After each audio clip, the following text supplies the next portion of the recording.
வணக்கம். இது பரதி ஊடகத்தின் பிரதான செய்திகள். முதலில் தலைப்புச் செய்திகள். தமிழர் பகுதியில் அதிரடி கைதான முன்னாள் போலீஸ் அதிகாரி இளைஞர்களுக்கு செய்த செயல். சூட்கேஸில் கிடந்த பெண்ணின் சடலம் தடயங்களை அளிக்க அரங்கேறிய செயல் இலங்கையில் பயங்கரம். கொழும்பில் பதிவான 2 கொலை சம்பவங்கள், அகற்றப்பட்டுள்ள சிசிடிவி கேமராக்கள். சீதன கொடுமை ஜாலில் இளம் குடும்ப பெண் எடுத்த விபரீத முடிவு. களத்து நெறித்து கொல்லப்பட்ட ஜாழ் பல்கலை விரிவுரையாளர் அறிக்கையில் அம்பலம்.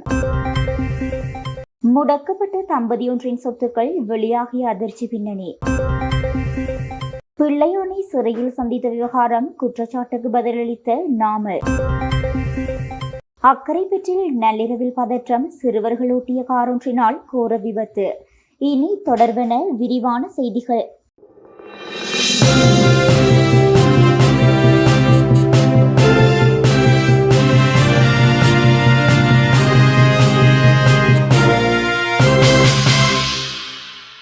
ஐஸ் போதைப் பொருளுடன் கைதான முன்னாள் போலீஸ் உத்தியோகத்தரிடம் கல்முனை தலைமையக போலீசார் விசாரணைகளை மேற்கொண்டு வருகின்றனர். அம்பாறை மாவட்டம் கல்முனை தலைமையக போலீஸ் பிரிவுக்குட்பட்ட டெலிகாம் அருகில் புதன்கிழமை மாலை மேற்கொள்ளப்பட்ட திடீர் சுற்றிவளைப்பின் போது குறித்த முன்னாள் போலீஸ் உத்தியோகத்தர் சந்தேகத்தின் அடிப்படையில் கைதானார்.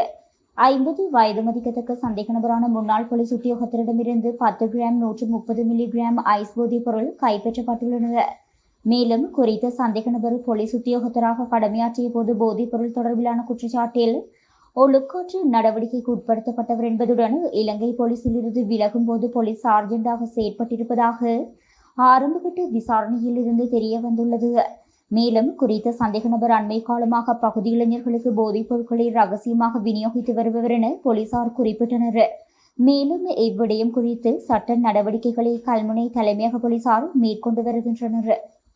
சீதுவை போலீஸ் பிரிவுக்குட்பட்ட முகலங்கமுவ பகுதியில் உள்ள வீடு ஒன்றிலிருந்து துர்நாற்றம் வீசுவதாக சீதுவை போலீஸ் நிலையத்துக்கு கிடைத்த தகவலின் அடிப்படையில் விசாரணைகள் ஆரம்பிக்கப்பட்டுள்ளன. அதன்படி அந்த வீட்டை சோதனையிட்ட போது படுக்கையறையில் ஒன்றில் வைக்கப்பட்டிருந்த பயண பையொன்றுக்குள் பெண்ணொருவரின் சடலம் இருப்பது அவதானிக்கப்பட்டுள்ளது. இவ்வாறு உயிரிழந்தவர் சீதுவை முகலங்கமுவ பகுதியைச் சேர்ந்த 79 வயதுடைய பெண்ணாவர். உயிரிழந்த பெண்ணின் அந்த வீட்டில் தனியாக வசித்து வந்துள்ளதாகவும் வீட்டில் பொருத்தப்பட்டிருந்த சிசிடிவி கேமராக்கள் கலற்றி அகற்றப்பட்டிருப்பதுடன் தொலைபேசி வயர்களும் துண்டிக்கப்பட்டுள்ளதாக இதுவரை நடத்தப்பட்ட விசாரணைகளில் தெரிய வந்துள்ளது. இன்று மரண விசாரணை மற்றும் பிரேத பரிசோதனை நடத்தப்பட உள்ளதுடன் சந்தேக நபர்களை கைது செய்வதற்காக சீதுவை போலீசார் மேலதிக விசாரணைகளை மேற்கொண்டு வருகின்றனர்.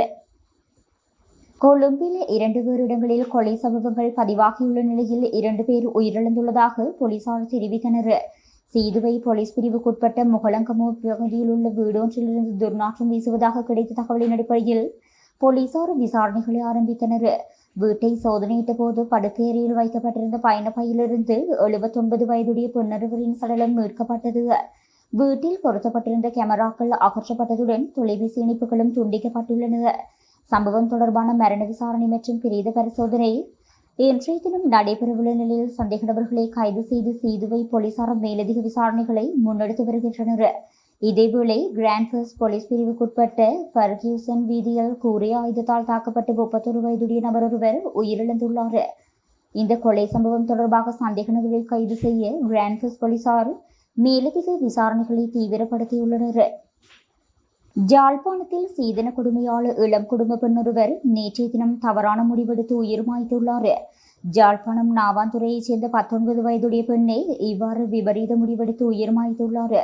இதுகுறித்து மேலும் தெரிய வருகையில் குறித்த பெண் 2 வருடங்களாக காதலித்து 4 மாதங்களுக்கு முன்னர் அவரை திருமணம் செய்துள்ளார். இருப்பினும் குறித்த பெண்ணின் கணவனது தாயார் அவரை ஏற்கவில்லை என தெரிய வருகின்றது. பின்னர் 25 பவுன் தங்க நகையும் வீடும் சீதனமாக கேட்டு நச்சரித்துள்ளார் என தெரிய வருகின்றது. குறித்த பெண்ணின் குடும்பம் பொருளாதார ரீதியாக நலிவுற்ற குடும்பம் என்பதால் அதனை வழங்க முடியவில்லை. தனது மகனை வெளிநாட்டுக்கு அனுப்புவதற்கு முயற்சித்த வேளை அந்த பெண் தனது கணவனை வெளிநாட்டுக்கு செல்ல வேண்டாம் என கூறியுள்ளார். தனது தாயார் கேட்ட சீதனம் தராவிட்டால் தான் வெளிநாட்டுக்கு போவதாக அந்த பெண்ணின் கணவரும் தெரிவித்துள்ளார். இதனால் மனவிரக்தியில் அந்த பெண் நேற்றைய தினம் காலை விபரீத முடிவெடுத்து உயிர் மாய்த்துள்ளார். அவரது சடலம் மீதான மரண விசாரணைகளை திடீர் மரண விசாரணை அதிகாரி நமசிவாயம் பிரேம்குமார் மேற்கொண்டார். இந்த சம்பவம் தொடர்பில் போலீசார் மேலதிக விசாரணைகளை முன்னெடுத்து வருகின்றனர். ஜாழ் பல்கலைக்கழக விரிவுரையாளர் தயாளினி திலீபன் கழுத்து நெரிக்கப்பட்டு கொலை செய்யப்பட்டமை சட்ட வைத்திய அதிகாரியின் அறிக்கையில் உறுதி செய்யப்பட்டுள்ளதாக காவல்துறையினர் நீதிமன்றில் தெரிவித்தனர். குறித்த வழக்கின் மரண விசாரணை ஜாழ்ப்பாணம் நீதவான் நீதிமன்றில் நீதவான் எஸ் லெனின்குமார் முன்னிலையில் நேற்றைய தினம் நடைபெற்றது. மரண விசாரணையின் போது விரிவுரையாளரின் மகனும் காவல்துறையினரும் சாட்சியம் வழங்கினர். இதன்போது சாட்சியமளித்த காவல்துறையினர் உயிரிழந்த விரிவுரையாளரின் இறப்புக்கு காரணம் கழுத்து நெரிக்கப்பட்டுக் கொள்ளப்பட்டமையே என சட்ட வைத்திய அதிகாரியின் அறிக்கையில் கூறப்பட்டுள்ளதாக தெரிவித்ததுடன் விளக்கமறியலில் வைக்கப்பட்டுள்ள இருவர் மீதும் சந்தேகம் உள்ளதாக தெரிவித்தனர். இருவரது மரண விசாரணைகளுக்கு பின்னர் வழக்கு எதிர்வரும் ஜூன் மாதம் 3ஆம் திகதிக்கு திகதியிட்ட நீதவான் கைது செய்யப்பட்டு விளக்கமறியலில் உள்ள சிரேஷ்ட விரிவுரையாளரின் மருமகன் மற்றும் மகள் ஆகியோரின் விளக்கமறியல் காலத்தை அன்றைய தினம் வரை நீடித்து உத்தரவிட்டார். வழக்கு விசாரணைகளின் போது பாதிக்கப்பட்டவர்கள் சார்பில் ஜனாதிபதி சட்டத்திரணி எம்.ஏ. சுமந்திரனின் வழிகாட்டலில் சட்டத்திரணி பெனிசல் துசானும் முதலாவது சந்தேக நபரான விரிவுரையாளரின் மருமகன் சார்பில் சர்மினி விக்னேஸ்வரனும் இரண்டாவது சந்தேக நபராக பெயர் குறிப்பிடப்பட்ட சிரேஷ்ட விரிவுரையாளரின் மகள் சார்பில் சட்டத்திரணி சமந்த அத்துக்கோருளவின் வழிகாட்டலில் மற்றொரு சட்டத்திறனையும் முன்னிலையாகினார்.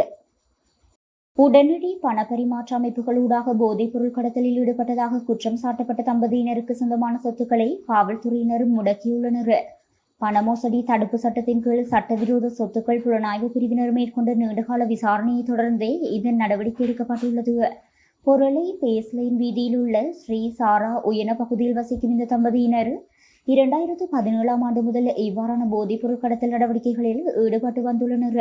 மேலும் பெண் சந்தேக நபர் தனது சட்டவிரோத வருமானத்தை பயன்படுத்தி 2023 டிசம்பர் மாதத்தில் அத்துருக்கிரிய ஒருவழி பகுதியில் சுமார் 30 மில்லியன் ரூபாய் பெறுமதியான 6 பேர்ச்சி காணியையும் அதில் கட்டப்பட்ட வீட்டையும் வாங்கியுள்ளார் என்பதும் கண்டறியப்பட்டுள்ளது.